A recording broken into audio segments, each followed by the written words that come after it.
Today at the National Press Club, Minister for Government Services and the NDIS, Bill Shorten. Coming to government, Labor promised to improve Australians' experiences accessing essential payments.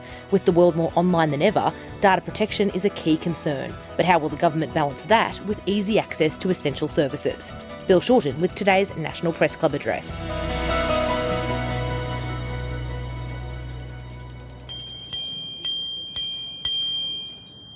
Hello and welcome to the National Press Club of Australia for today's Westpac address. My name is David Crowe and I'm the Chief Political Correspondent at the Sydney Morning Herald and The Age, and also a Director here at the club. Our guest today is Bill Shorten, the Minister for Government Services and the Minister for the National Disability Insurance Scheme. He's well known to Australians as a senior Cabinet Minister and a former leader of the Labor Party, and as a Member of Parliament who championed the NDIS from the moment he was named the Parliamentary Secretary for Disabilities back in 2007, a long experience in this sector. The subject today is the future of government services in Australia, and we already have an early sign of the subject matter. Mr Shorten has signalled plans for what is being called a trust exchange, a way for people to verify their identity at places like MyGov, used by millions of Australians. Meanwhile, there's also the pressing issue of reform to the NDIS to bring spending under control, and that's something that's before the Parliament right now. Certainly, I think, going to be the subject of some of the questions. So there is a lot to hear about and a lot to ask about. Please welcome Bill Shorten to the podium.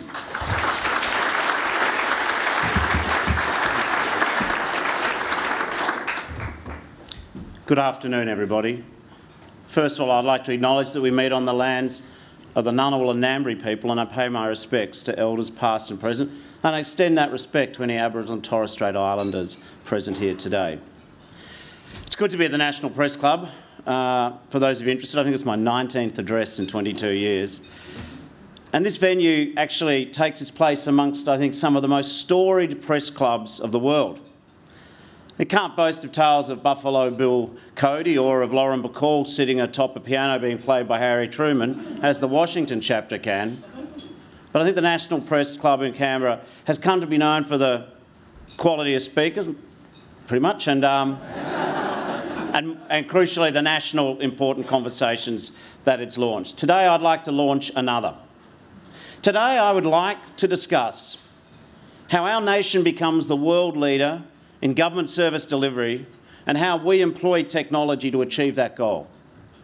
How we leverage three things that we're good at when it comes to digital: adoption, inclusion and innovation, to ensure that we put our citizens first and we deliver for all Australians in much the same way as our great social universal institutions, Medicare, superannuation, the minimum wage and the NDIS. And I will share with you an exciting step forward for Australia's digital infrastructure. But I'd actually like to take a moment first to acknowledge David Hazelhurst, who now leads Service Australia, and Ray Griggs, Secretary of the Department of Social Security, for being here today. I'm fortunate to have an excellent working relationship with both David and Ray, and I'm grateful for their frank and fearless advice, although I'm thinking there right now, well, if only he'd take it. But I do think I can speak for us and my other senior public servants who are here that we value a contest of ideas and its ability to create robust plans focused on people. In 2022, I took carriage of two portfolios of very public and significant problems. The derailed NDIS has been well documented, as has my ongoing efforts and that of the disability community and the NDI to get it back on track. I'm going to take it as read that you know that that's helped keeping me up at night on the NDIS front.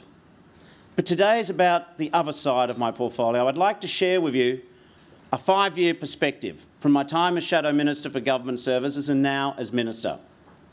Now, I came to this role well versed in the misery that was robo-debt. I saw its architects and its enablers. In 2019, I helped organise the class action against this immoral and illegal scheme. And in opposition, it held the coalition's feet to the flame as they ignored external and agency legal advice about unlawfulness. One of my first tasks from the Prime Minister, along with the Attorney-General and the Minister for Social Services, was to establish the Royal Commission into robo-debt, because it had a pathology at its heart that needed to be cured, a sickness that unfortunately two people here today know all too well. I'd like to acknowledge Jenny Miller and Kath Madrick. Their sons Reece and Jared took their lives after receiving robo-debt notices. Reece and Jared, Kath and Jenny, and 430,000 other Australians were served unlawful debt notices. This should be a constant reminder to all of us who work in public policy and public service that the decisions we make have consequences. We cannot and frankly must not forget robo-debt because, as the saying goes, those who forget history are doomed to repeat it. The Albanese government's response to the Royal Commission is about putting the human back into human services and inviting civil society groups to be part of the conversation on the delivery of government services. This all coalesces around one goal of making it impossible for robo-debt to ever happen again. Now, I know that the fact that robo-debt is associated with Service Australia is painful for the many committed staff of that agency whose mission is to care for people in the community in need of government support. Services Australia, through Centrelink, child support and Medicare, intersects with every Australian at some stage of their lives. From birth to retirement to the myriad life events in between, Service Australia is there. In the 12-month period of the last financial year, agency workers administered $240 billion in payments, handled 1.1 billion transactions online, had 10.7 million face-to-face contacts, and took 53.9 million calls through the biggest call centre network in the whole of the Southern Hemisphere. There was a strong show of support for the agency's work in the 24-25 budget with a record investment of $2.8 billion. This is the single largest announced increase in dollar terms and extra staff in the history of Services Australia. This investment is allowing me to achieve my goals that I had for the agency when I had the privilege of becoming the Minister. My first goal was to secure more service delivery staff to undo the damage the previous government had done by slashing the workforce. In this last year, we've recruited an extra 3,000 ongoing frontline staff who are now onboarded and fully trained. This has been pivotal to my second goal of tackling the claims backlog and the call wait times. Centrelink calls are now answered around 6 minutes faster on average, Medicare calls almost 10 minutes faster, and that will again improve after this tax time peak. Claims processing has improved exponentially since the last financial year. This is the real world that people depend upon. Paid parental leave is down from 25 days to 4, 84% improvement. Job seeker, 22 days to 5, 77% improvement. Childcare subsidy, 24 days to 7, 71% improvement. My third goal was to improve the safety for staff and members using the 318 service centres. We now have funding for more security staff, better security features at all our service centres, and at last a centralised security operations centre. The Albanese government has also passed an amendment to the Criminal Code for harsher penalties for anyone who harms or threatens Commonwealth frontline workers.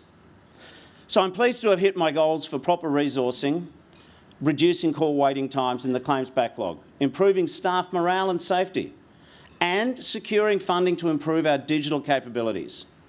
Services Australia has been a source of innovation, especially under David's leadership. Passkeys are a good example of agency innovation that has made Australia a global pioneer in improving security of online services. Now, there's global leaders like Google and Microsoft and Sony already give users the option of replacing passwords with passkeys. Instead, using your face or your fingerprint as your password to sign into websites and apps. Unlike passwords, passkeys are resistant to phishing and scammers, and you don't need a good memory. But, as they say, the future is digital. Some of the most significant budget announcements were the investments in digital ID and MyGov. This reflects the need to reduce the data stored and shared by increasing use of digital ID, and answers the MyGov audit calls for the platform to be funded on an ongoing basis as nationally critical infrastructure. I'd like to acknowledge the work of the Audit Chair, David Thodey, who couldn't be here today. MyGov is the largest online platform in the country, with 5.6 million people now using the MyGov app. But at the moment, its potential is underutilised. Australians, we have a Ferrari in the garage, but we only take it out to do the grocery shopping. I want to change that. Because MyGov is the gateway to Australia's digital future. A secure, inclusive, exciting digital future. Today, I unveil a project that we have in development that we call the Trust Exchange, or TEX. I'm collaborating on this project with my colleagues, Senator Katie Gallagher, the Minister for Finance, who has carriage of digital ID, and the Assistant Treasurer and Minister for the ATO, Stephen Jones. TEX will not duplicate digital ID, but builds upon investments already made in that system, including all the consultation and the digital ID infrastructure. TEX will use MyGov and MyGov ID to make the sharing of personal information more secure and trustworthy. The difference between MyGov and MyGov ID is simply MyGov ID, owned by the ATO, does just one thing. It proves your identity to both government and business. On the other hand, MyGov, owned by Service Australia, is a place where you can use your MyGov ID to conduct up to 16 federal government services online, and we will keep adding more. The strength of this tech trifecta has the potential to give Australians control of their data that will rival what I think is the gold standard for citizens' rights digitally, the General Data Protection Regulation in Europe, but without the European regulation and complexity. We're opting for the carrot over the stick because individuals, business and government all win from this. And where most other jurisdictions have a centralised ID with a number from birth, we're embarking on the first decentralised model, which provides more privacy and security features. Now, I get that in entering the digital world, we have to grasp new language and concepts. Think back to when we first heard about the cloud. TEX is something brand new and world-leading. It is not a wallet, nor an app, nor ID, but rather it is a secure means by which to exchange with a third party who you are, your identity, and what you can do, your credentials. Service Australia is partnering with other government systems to develop TEX, to give Australians the ability to verify their identity and credentials based on official information already held by the Australian Government.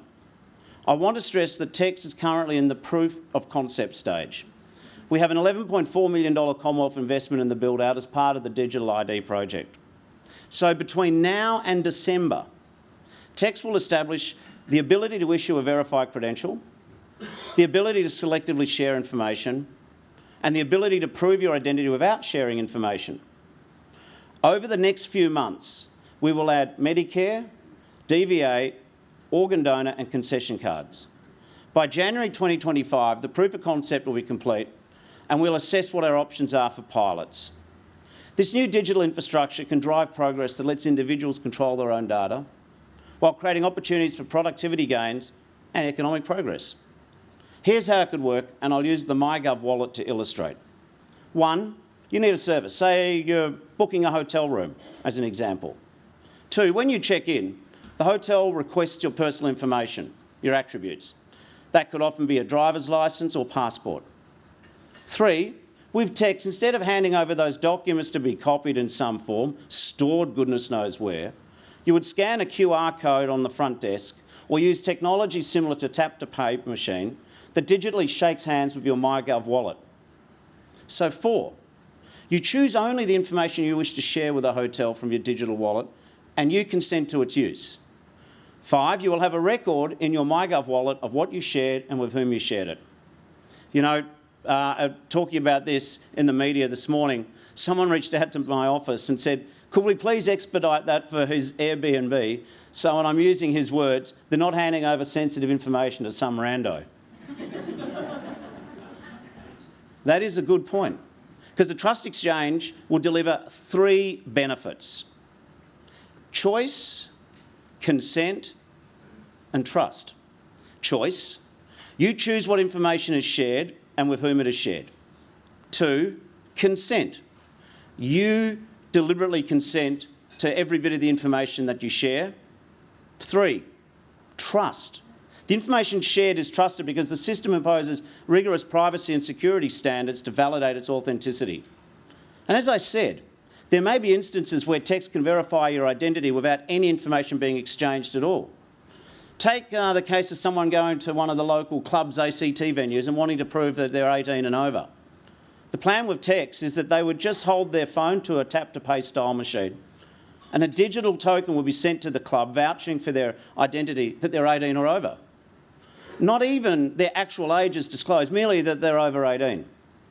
So this token will be a valuable, reliable promise to the club, but of zero value to a cyber criminal, because the confirmation token will not contain any personal information. all that's been exchanged is a digital thumbs up from the government that you are who you say you are. And text can have a range of uses. Government to business, business to government, consumer to government and government to consumer, and from consumer to business and business to consumer.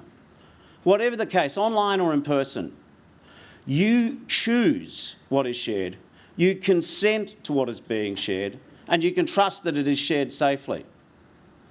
The beauty of text is that it's part of a broader interoperable digital ID system. It means reducing the collection, storage and sharing of data across the economy.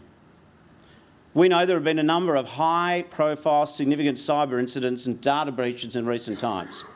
The Optus incident, one of the first on a large scale, showed why we have to do things differently. And we know from that incident, many businesses store government-produced documents as licences and passports as a way of proving they know their customers. An ID as a verifiable credential will be a secure and very efficient way for a business to be certain of someone's ID. It can save businesses money as it significantly reduces their customer onboarding procedures and their data storage requirements. As we see the results of the text proof of concept, I'll work with ministerial colleagues to consider how we might be able to update regulation to take advantage of this advancement. Every time a breach happens, it harms Australians' confidence in digital technologies. And given the importance of digital technologies in improving people's lives, it's important that the Australian government helps to build trust. You know, as the digital age arrived, to be fair, business saw data accumulation as an asset. Now they are learning, we are learning, data accumulation can also be a liability.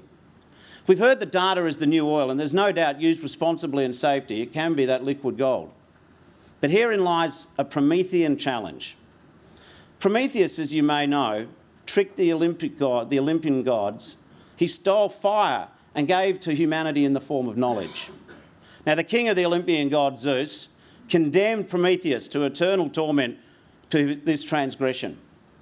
Today, Prometheus is now not only associated with the quest for knowledge, but a symbol for unintended consequences. Data like fire in itself is neither good nor bad, but its custodianship can have unintended consequences. With text, data will be secure. Text will be time-saving, it'll be money-saving. It's a decentralised model which reduces the replication of information and has privacy by design at its foundation. If we let private industry carry out the business needing to store less and less personal information, then through a different mechanism, we've actually achieved some of the best policy goals of the GDPR. I think business is keen, and to be clear, text will be an opt-in system. I suspect people will vote with their feet once they have an option, and they'll choose businesses that offer them the convenience of control and security of text. I'm pleased to advise that Telstra and Google have welcomed the opportunity to be involved in the development of this important step towards our digital future. And the Tech Council of Australia, the Commonwealth Bank and employment platform SEEK have all given in-principle support for text. CBA described text as the public digital infrastructure private industry needs. SEEK Managing Director Ian Narev said the expansion plans for digital credentials will, and I quote, make a big difference to the effectiveness of our labour markets, helping job seekers and businesses of all sides. Consent, choice, trust. I know it's still a bit of an abstract concept at this point, but once it's in place, text will have countless exciting applications. It's the potential to supercharge innovation across our economy, creating opportunities in all sectors, as well as for small businesses who don't want to be burdened with having to keep and collect data they don't need.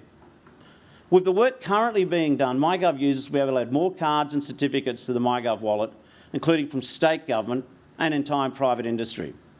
I'm working with colleagues in states to facilitate storage of licences and cards in MyGov and in state digital wallets.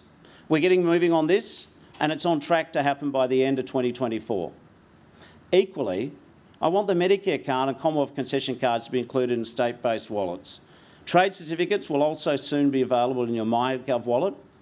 I'd initially hoped to do a swap of credentials between individual states and federal apps, but I think the technology has now moved on, and this provides a better solution than what would have essentially just been a picture of a card.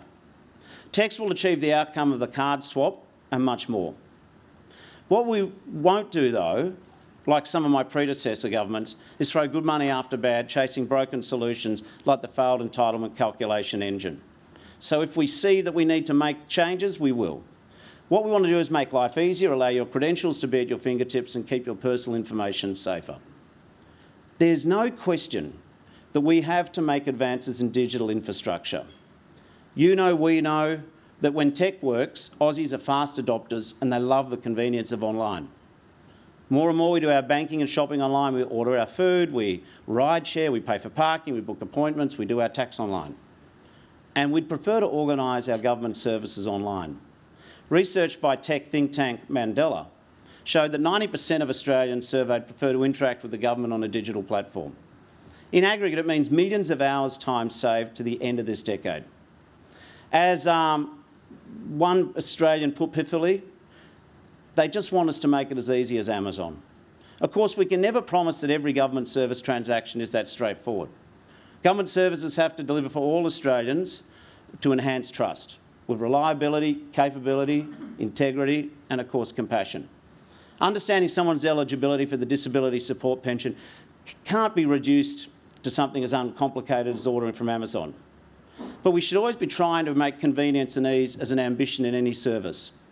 Research on the New Zealand government services found that if filling out a form is too hard, people will walk away, often with a feeling that government's deliberately making it hard for them to claim their entitlements.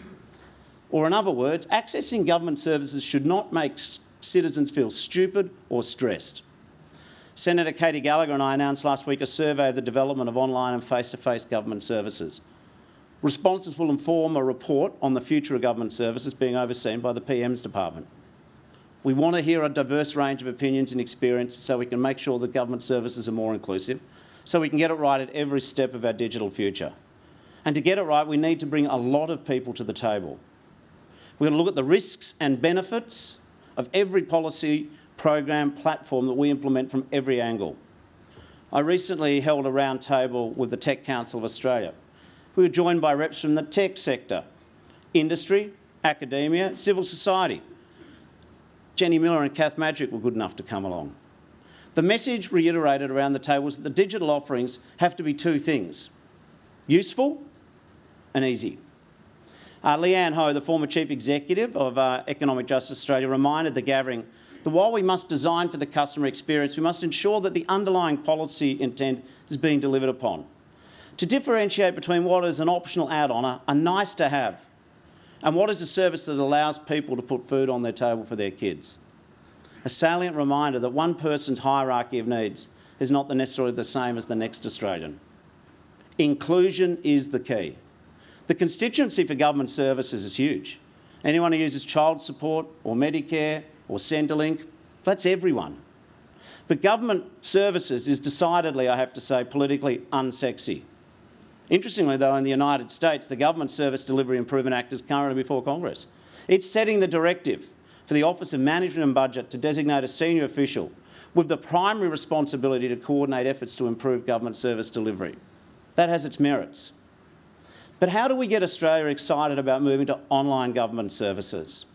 How do we make online government services as desirable as an Apple product that people queue around the block to see? We have the tech all ready to go digital. We know there is demand for it. We have a history in this country of being early adopters. So if we have all of these factors, then you have to assume the problem that stands in our way is political. I've spent my time in politics trying to make change that makes life better, more equitable, more inclusive and simpler for Aussies. In that time, it is clear that the cornerstone of change is that every citizen can see themselves in the future as a result of that change. Now, I actually think there's common ground between the coalition and the government. In saying that, I read a recent speech to the Australian Information Industry Association by Shadow Minister for Government Services and the Digital Economy. Now, to be fair, Mr Fletcher did refer to me 16 times, perhaps not as flatteringly as I'd have liked, but you can't have everything. But I will mention him once here today to say that I agree with him on some of the key points other than his references to me. They include, one, using data responsibly to provide personalised services, including the increased use of tools such as single-touch payroll. We agree. And the Labor government has supercharged the use of single-touch payroll to ensure better payment accuracy and reduce instances of mistakes. 2, consider the rollout of voice print, digital assistants, digital identity and video chat appointments. Agree. We do this and constantly ensure the most up-to-date patches and upgrades to those technologies are employed. 3, trial Microsoft's Copilot AI tool. Tick, but we'll do it in a considered and managed way. 4, follow the impressive work of the former New South Wales coalition government established in the Service New South Wales under the leadership of Minister Victor Dominello. Could not agree more. To quote the old ad, I liked Victor so much I persuaded him to come and work with me on our advisory board, and he's here today with other board members. 5, data and digital ministers meeting to improve coordination with state and territory governments. We agree. We have continued this to oversee the integrated delivery of government service between tiers of government. So we want to work with the coalition. I also want to make some observations about that last point about working with different governments. A coordinated approach across government builds trust in the community. I'll be blunt, I think the biggest barrier I've encountered in Australia to having the convenience of seamless government services is what I would refer to as a plague of fiefdoms. The siloed thinking across departments and agencies has to stop. Not everyone needs their own app. Not everyone needs their own processes. One door is better than many doors. I can recall reading years ago about a futurist who visited Australia, and he lamented what he called a clay layer in some public service departments. Upper management who were not digital natives and refused to learn, stunting the digital uptake of the whole organisation. Now, the notion of relinquishing control in the public sector, I think, is the new clay layer. And yes, I acknowledge there are legislative obstacles in some circumstances, but turf protecting prevents Australians from reaping the benefits of a collaborative culture. Organisations under Services Australia are showing what Tell Us Once can look like through a pilot for the birth of a child here in the ACT with the local government. The trial starts with the details the parent provides at the hospital to register their baby for federal government services. It means quick access to critical health services, including enrolling the baby in Medicare, the Medicare safety net, My Health Record, the Australian Immunisation Register, and confirming the birth of the baby for the purposes of Centrelink family assistance claims. Tell Us Once, get the information, and life is more seamless. We need other departments and agencies to come on board so we can offer the Tell Us Once experience across key events in people's life journeys. The benefits are life-changing. Think of a woman fleeing domestic violence. With Tell Us Once, all she would need would be their phone to be curated and to get the curated and ready-to-use assistance. Through her phone, she could prove who she is, connect her with a dedicated social worker, commence a crisis payment, find crisis accommodation, and if she chooses to apply for an AVO, be connected with the law enforcement to commence the process. That's what connected agencies and services can do. They can make lives easier in the very best of times or the very worst of times. I do briefly want to touch on the topic of AI. This is an area where people-focused implementation is a non-negotiable. We have to embrace AI, but we need to look beyond the current hype on generative AI to more fundamental and structured AI, which can be used to look for efficiencies in the back-of-house processes, searching for information so staff can use their time on higher value tasks. As one poster on social media said, I want AI to do my laundry and dishes so I can do art and reading. Not for my AI to do my art and reading so I can do my laundry and dishes. The proper use of AI depends on its intent. Its safe application relies on clear ethical guidelines. It's about how we harness AI to give humans back the things that they haven't been able to replicate. Time. It's about keeping the human decision-making at the heart of human services. In conclusion, we know, you know, that people might chat to their local Member of Parliament at a community event or the school fete once or twice a year. They might catch a bit of news, you know, in the media if they've got nothing else in the evening routine. They might watch a short clip on the train on their way to work. For a lot of Australians, their contact with politics is fleeting. But their contact with government through human services, that's a fundamental part of daily life. Government services are the system. So investing in services that are better, more reliable, easier to use is not just about convenience and competence. It's fundamentally about our confidence in our democracy and its capacity to deliver for the people, to meet the obligations of a decent society.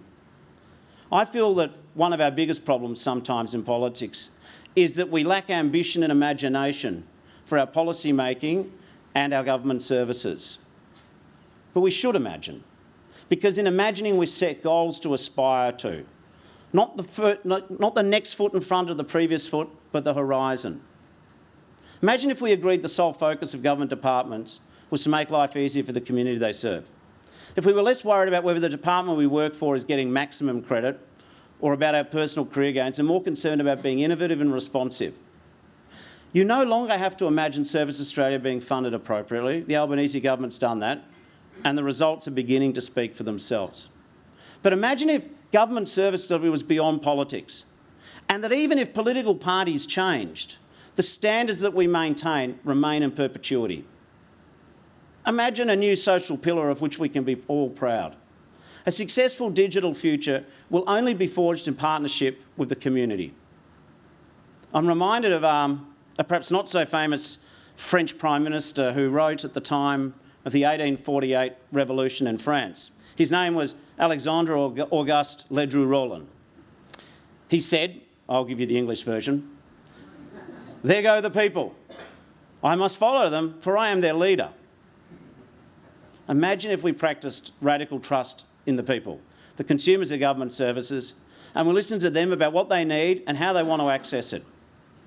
In return, we may be rewarded with the radical trust from the community necessary to fulfil our ambitions of an easy, useful, simple, safe, seamless digital future. Thank you very much.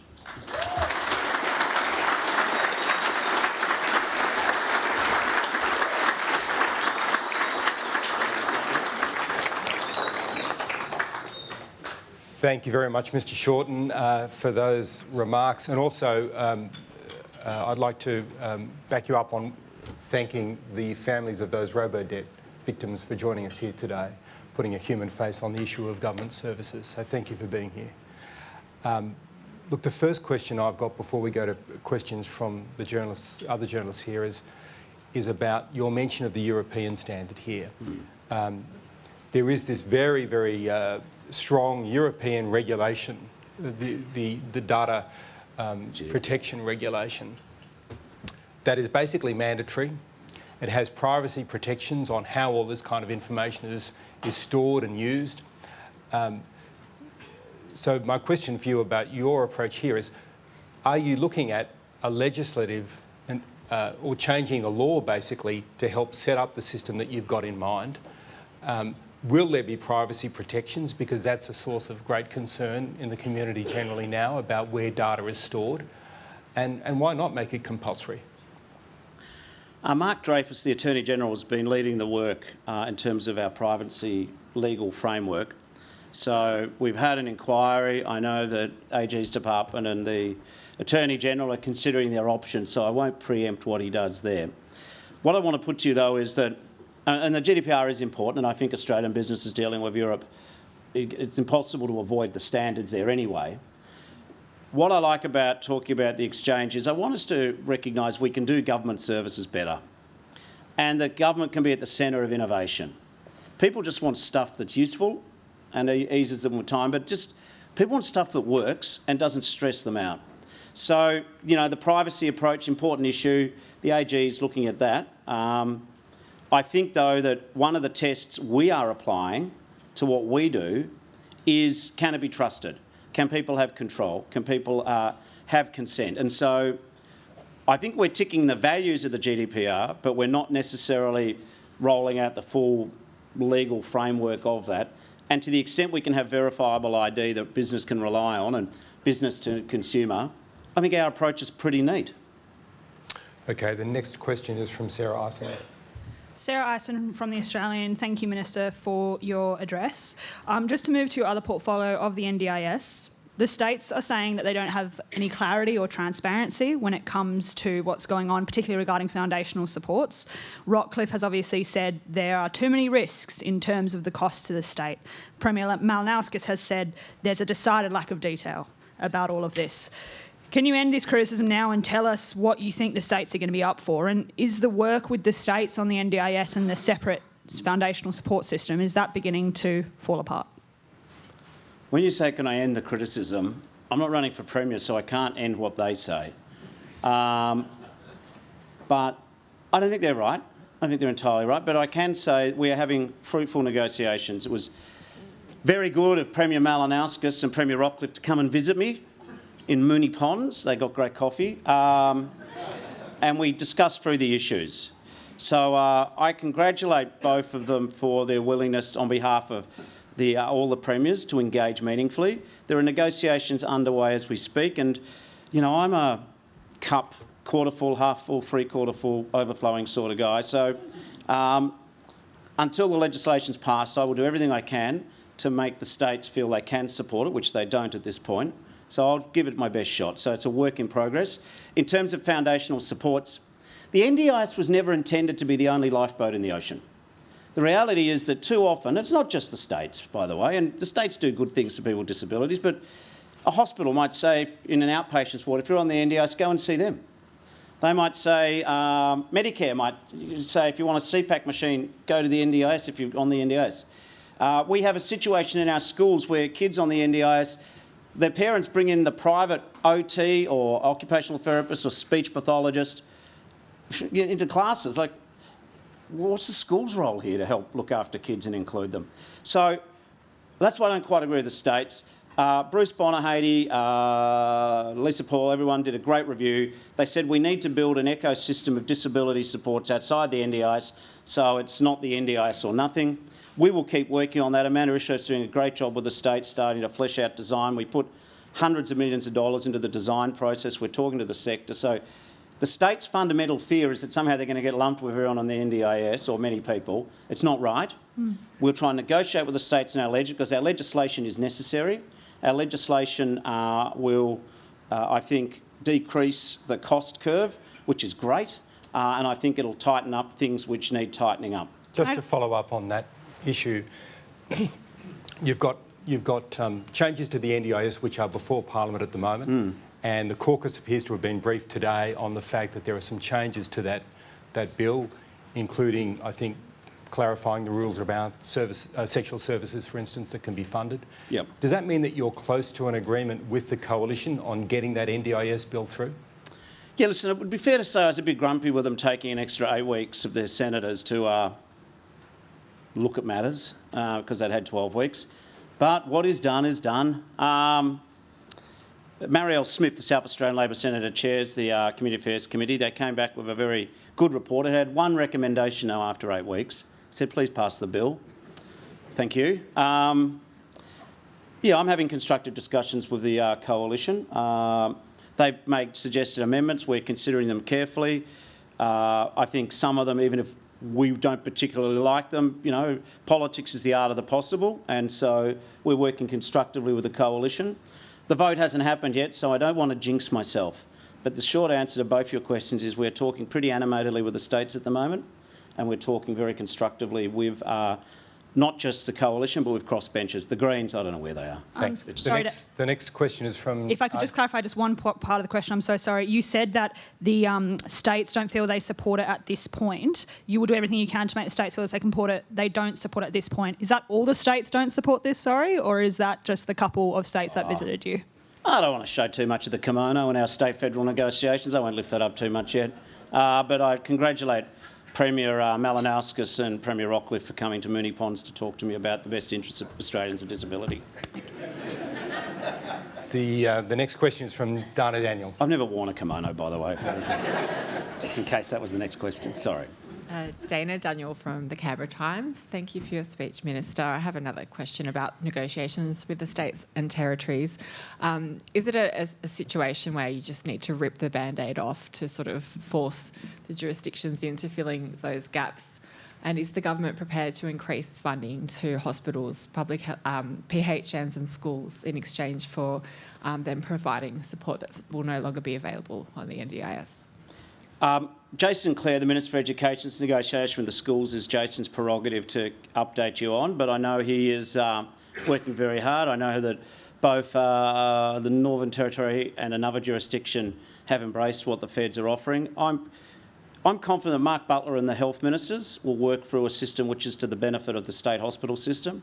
I'm confident that Jason Clare, as Education Minister, will work through with the Education Ministers to tackle improvements in funding.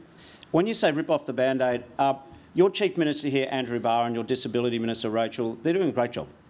I actually think the ACT, when the NDIS was formed, the ACT still kept its hand in disability in a way perhaps not every jurisdiction did. So, you know, if I can try and meet them halfway, I will. We are determined to reform the scheme. We get one chance at this. This is a sliding door moment of politics. The Liberals couldn't convince people to do it. The disability sector is anxious about any talk of change. They have muscle memory. Whatever the imperfections of the NDIS, and you know, I read your paper, so I get to find out. Sometimes you ring me first to tell me about them.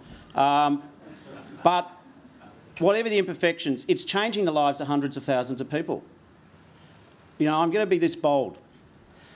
When I had the opportunity to go to the United Nations leading the Australian delegation to update, as every country does who's signatory to the Convention on Rights of People with Disability, no country makes the level of per capita investment in disability that we do. And that's a good thing. But I want this scheme to be here in the future. So going to this issue of ripping off the Band-Aid, I will do just about everything to try and convince the states to like what we're doing, and I'll compromise and see. They want to make sure that they still are co-governors of the scheme. So I'll you know, walk a long way to try and bring them on board. But at the end of the day, people with disability are more important than any particular level of government. So if we have to rip the Band-Aid off, we will. But, you know, I haven't given up on working with the ACT, and they've got a good jurisdiction here for disability comparatively. Thank you. Thank you. The next question is from Anthony Galloway. Thank you, Anthony Galloway from Capital Brief. You mentioned before that the Liberals couldn't convince anyone to do it. In her second reading speech on the NDIS reform legislation, Linda Reynolds put the blame squarely on you for their inability to convince anyone to do it. She said he cruelly promised everyone on the NDIS and their families that there would be no cuts. He perpetuated the fraud and the fiction that this was a scheme that did not need reform. Does she not have a point? In opposition, didn't you massively understate the issue of the spiralling cost of the scheme? Let's work back from the end of that. I had no idea how crap the Liberals were running the NDIS. Sorry, you could have, you know, I thought they had, what, seven ministers in 9 years? The Liberals view the NDIS as the punishment battalion portfolio or the departure lounge. And the problem is that, yes, they built the scheme up, and I acknowledge that. And I think a lot of individual ministers personally have a commitment to people with disability. So Linda Reynolds is not a bad person per se, but they allowed a payment system which was the Wild West. When the Libs were in charge, and I didn't know this till we get in, if you put in an invoice into the scheme between 5 and 6:30 on a weekday, it would never be checked, you just get paid. Mind you, if you put it in between 9 and 5, only 20 of them would get checked. Like, there wasn't a scheme. They allowed a sector to grow of unregistered providers to the extent that 90% of all providers are unregistered. We don't even know who we're paying. Like, if Linda thinks that's a record to be proud of, wowza. And yeah, her approach was just to use a functional impairment assessment category, which takes no account of people's needs. I mean, you use their functional independent assessment, a half-an-hour tick and flick interview or 1 hour interview with a person. That doesn't get to the bottom of who they are. That was her reform. And the other thing is, you can do a functional assessment of a person, but the care that they need personally might vary if their ageing parent carers no longer can look after them. So they had blunt force trauma to deal with. It wasn't a very good idea. And I think also Linda is like, I don't want her to sue me, but I just, she got a lot of legacy issues she's trying to sort out at the moment. So that contribution in that second reading speech was about standard for what I've come to expect from her. Would the cost of the NDIS be lower now if independent assessments had been brought in at that time under the coalition? Oh, you mean if we'd gone from the motor car back to the horse, what would be emissions? Whatever. It's not going to happen. Let's see. Their proposal was ill-formed. It would just lead to turmoil, conflict. Like, driving a car, replace it. It was the wrong reform, and they didn't convince people. And we will convince people. And whatever some Liberals unhappily might say about how life's treated them unfairly, get over it and move on. We've got a good set of reforms here which I think are better framed, with more consultation with people with disability. We did a 12-month review. On registration, we've done another 6-month review. Some of you would say we're taking too long to do it, and others are saying we're going too fast, and the Liberals are saying it should have been them. Whatever. I just care about people with disability. Next question is from Claudia Long. Minister, thank you very much for your address. When the government responded to the Disability Royal Commission a few weeks ago, Marika Jonkers from People with Disability Australia said that she was devastated and disappointed. Elle Gibbs from Disability Advocacy Network Australia said pretty much the same thing, and that the response from the government is nowhere near the scale needed to deal with the widespread mistreatment of disabled people. Sky Kokoschki-Moore from Children and Young People with Disabilities Australia called the government's response a betrayal of young people with disability. Given that devastation comes from 13 recommendations being accepted in full and 117 in principle, what is the timeline for actually following these things through? This is a community that you work with very closely. When can people actually have some certainty about whether any of this is actually going to happen?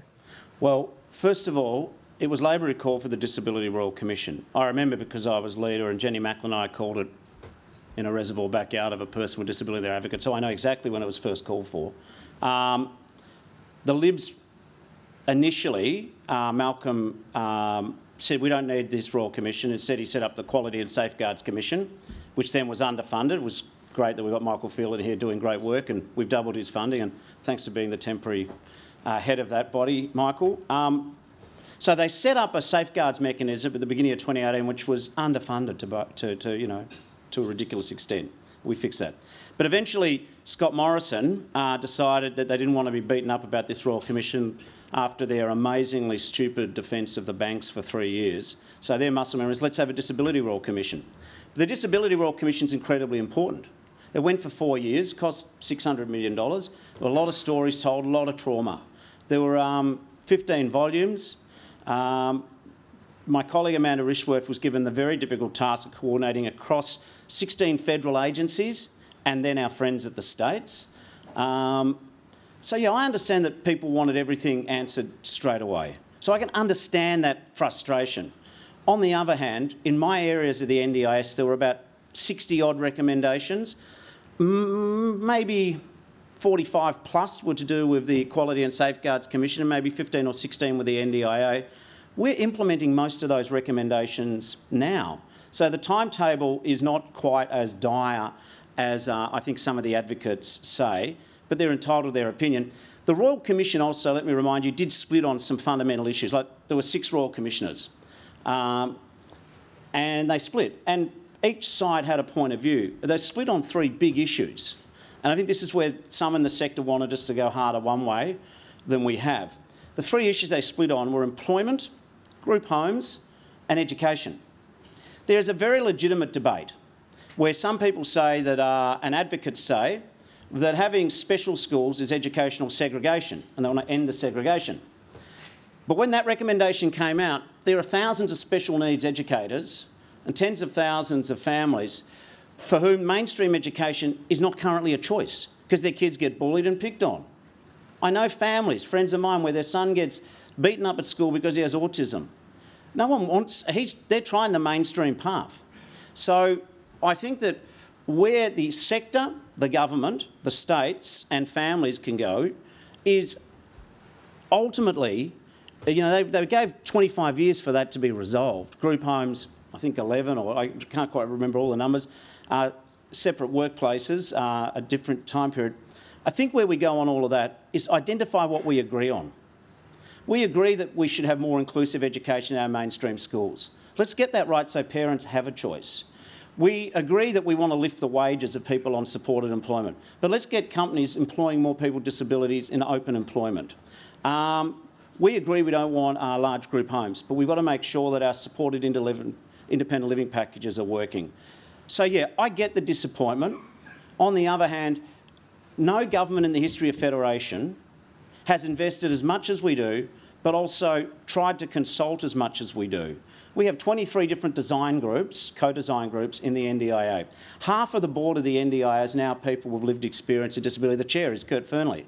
2 of the 7 top reports in the NDIA now are people with disabilities. We'll have more exciting announcements to make about the work we're doing in the Quality and Safeguards Commission. 17% of the people who work at the NDIA now are people who self-report with disabilities. Service Australia has 6% approximately of its staff people with disabilities. So I understand the advocates should be pushing for as much as they can get, as quickly as they can get. The part I don't quite accept, this is not a disinterested government with its shoes up on the desk saying, not my problem. You know how passionate we are, and I think one of the early down payments on Royal Commission reform will be the improvements we make to the NDIS. Thank you. Just on the wages though, because you mentioned that the government supports those, given that they're currently set at a minimum of $6 an hour, why not just ask the Fair Work Commission to put them up? Well, we've had business, okay, there's about 20,000 people who get supported employment. Again, it's some of the minister's portfolio, so I don't want to stray too much into it. We have seen moves to improve the wages by successive governments, to be fair. Also, everyone on a supported wage does receive the DSP. That's not means tested, self-evidently. A lot of the supported employment workplaces, some of them have now moved to open employment and providing that pathway. Some were set up by families decades ago when there was just nothing. So I want to be sure that before we move to closing supported workplaces, that we've got somewhere for people to go. I don't want to send them back to daycare or to sit at home. We'll work on this collaboratively, and we should lift the rates, but we're going to work with people. We're not just going to drop stuff on people. Thanks, Claudia. Next question is from Brandon Howe. Thanks, Minister, for your speech. Brandon Howe from innovationoz.com. First of all, just wanted to ask a question about a digital platform on the NDIA. There's a Salesforce platform that's being a billing system that's being rolled out at the moment. The estimated cost of that was initially about 25 million, and that's gone up to the hundreds of millions. I was just wondering, that contract is due to end in the middle of next year. Has the government given view to the future of that system, or perhaps is there a need to test the market there? And similarly, on the trusted exchange, is that expected to be fully developed in-house, or would someone like Google or Telstra be looking to develop that work? On the Salesforce contract, that'll be up to the NDIA. The last thing this minister wants to do is get involved in procurement. That hasn't been such a happy experience. But, you know, I'm sure the NDIA will be talking to providers, talking to consumers, seeing how that all works. But that is definitely appropriately an agency decision. In terms of our pilots, we'd like to do as much as we can in-house. We're not afraid to use contractors. But, you know, Service Australia has the biggest tech workforce across government, and there's a lot of skills within there too. So we'll obviously talk to external experts, but I want techs to be a government proposition which everyone can use. And just to clarify, the $11 million figure, is that just for the pilot stage right now? Well, that's just for the proof of concept stage, and then we'll have to put more money in for the pilot stages. I guess pilots could be done in 3 months. I'd love to see them done in 6 months, and then we can get to a product which we can then talk. And in the pilot stage, we're in proof of concept. We've got to talk to the private sector, say, well, what are the uses you see and need, and we'll have to work. One thing we will not be doing is charging individuals for the use of techs. Thank you. Next question is from Tessa Conomu. Thank you very much for your time today. I just wanted to touch on your response before in relation to the government's response to the Disability Royal Commission. 2 of the commissioners who live with a disability backed phasing out special schools, and they said that segregated education was incompatible with inclusive education. Many advocates have said that segregation leads to the exploitation and to the neglect of disabled people. Do you accept that view? One of the commissioners that you refer to, her name's Rhonda Galbally. I've been lucky enough to know her 17 years. She's been a consistent advocate for not having separate education. But I don't necessarily accept that everyone in special schools is doing it bad. What I would say is we need to convince the states and the federal government to fund more inclusive education. But if you were just to take everyone at a special school now and take them to their local high school or primary school, you're just kidding yourself. It's not going to happen.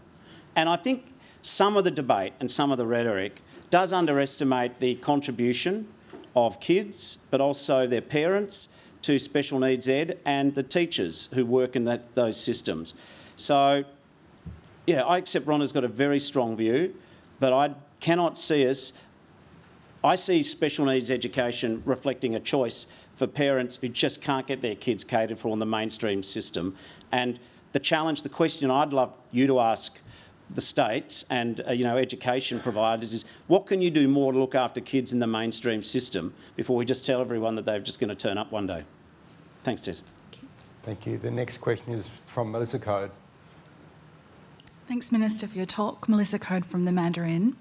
You mentioned that Trust Exchange was at the proof of concept stage, and a recent investigation by the Commonwealth Ombudsman looking at the MyGov security and the risk of so-called unauthorised linking examined why there was a lack of coordination among agencies such as Centrelink and Medicare to assist people impacted by identity theft, fraud and data breaches. Is it your expectation that by the time Trust Exchange is a fully realised product, this issue of agency coordination will be resolved when it comes to responding to and managing risks?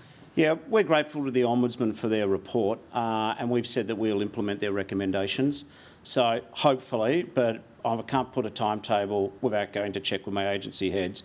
I've done that in the past and they said, Minister, that can't be done in that timetable. But no, we think the Ombudsman report's useful and we think that it can provide us some direction to further upgrade our systems. One of the responses in Services Australia's official response to the Ombud's report said it was looking at legislation that may limit its capacity to coordinate responses in this way, and it indicated that the end of December 2024 was when that research might be resolved. Is that an acceptable timeline for you? Oh, listen, I think some of my public servants have a view that there's real time and shortened time. They're the ones laughing at me now. Yes, I've heard. Listen, I want everything done yesterday. But when my highly professional senior public servants say, we'll try and bring it forward, but we can't do it by then, I guess sometimes reality intrudes on the best of my aspirations. I would like it to be done as soon as possible, let me reassure you, but they're always telling me things take longer than I realise. Thank you. And the next question is from Sarah Basford-Canales. Thank you, Minister, for the speech. On the issue of trust, obviously one of the biggest deficits of trust in government in recent decades is the robo-debt scheme. You've previously said the sealed section of the Robo-Debt Royal Commission can't stay sealed forever, and that after the appropriate investigations are finalised, that could potentially be unsealed. We've obviously seen the National Anti-Corruption Commission discontinue 5 investigations into 5 of its referrals. One of them isn't being investigated by the Public Service Commission. We've also seen the AFP discontinue one of its known investigations. If the public can't get robo-justice, as you've put it before, do you think the public, and especially the victims of the illegal scheme, should get robo-transparency by unsealing that chapter? I don't buy that we haven't had robo-justice, Sarah. We helped organise the class action, which saw the payments. I mean, that doesn't compensate people what they've gone through, but it's $1.8 billion better than it was before. I think it's a permanent entry on the Wikipedias of all of those ministers who are involved. They'll carry that for all time.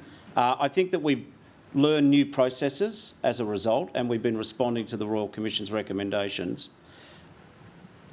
You can never get true justice because it should never have happened. It was unlawful. Having said that, also, Minister Gallagher in the Senate and myself in the House of Reps, I'll be moving this tomorrow, a public service amendment bill. One of the flaws that's been emerged out of following up from the Robo-Debt Royal Commission and accountability is that the Australian Public Service Commissioner doesn't have an express power to investigate former agency heads for alleged breaches of the code.